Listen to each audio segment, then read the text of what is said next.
Hey guys, welcome to Bastion Time. I am your host Bastion. This is Nintendo News. Let's get to that news. Now, first of all, a new patent has surfaced that sort of confirms some things that were rumored. Well, it doesn't really confirm. Let me get the terminology correctly. It adds more fuel to the fire about some things that were rumored.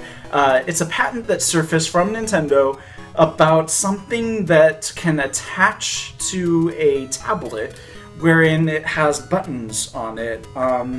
I mean, obviously they don't have to describe the whole entire thing. They only talk about the side that attaches as buttons. But as we know from the other rumors, there would be something that attaches to the other side that has like an analog stick or something.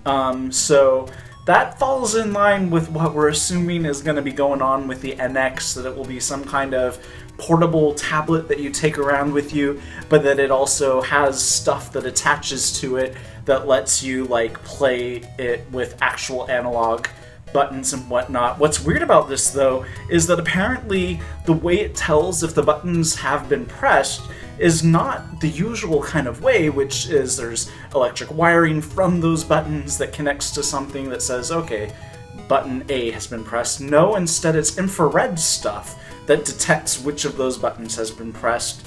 Hopefully they've tested the heck out of this thing, because I can see all kinds of issues with the infrared not quite realizing which button it is that you're pressing, but I'm sure they've thought through that whole thing and have tested the heck out of it, so I'm sure it will be fine if this patent does in fact turn out to be for the NX.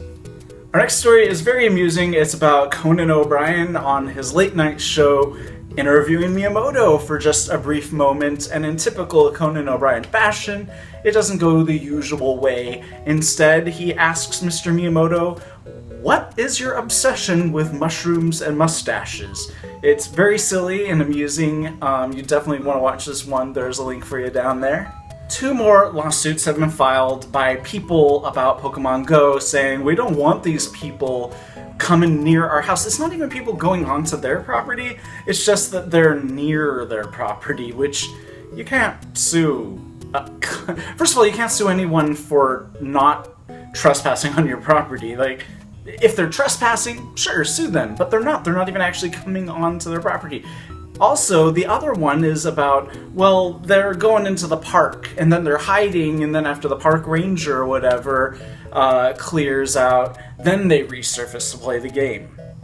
Why is that your big deal? Like, I don't understand what these people think they're doing with these lawsuits. They're not going to go anywhere. But if you want to read more about those 2 lawsuits, there's a link for you down there. Our next story is about another Pokemon Go related thing, where these police notice this car behaving very suspiciously, so they have a police helicopter follow the car, and what does it turn out the driver is doing? He's going around to Pokestops and stopping, quickly getting his stuff, going to another Pokestop, stopping, getting his stuff, catching some Pokemon. No big deal.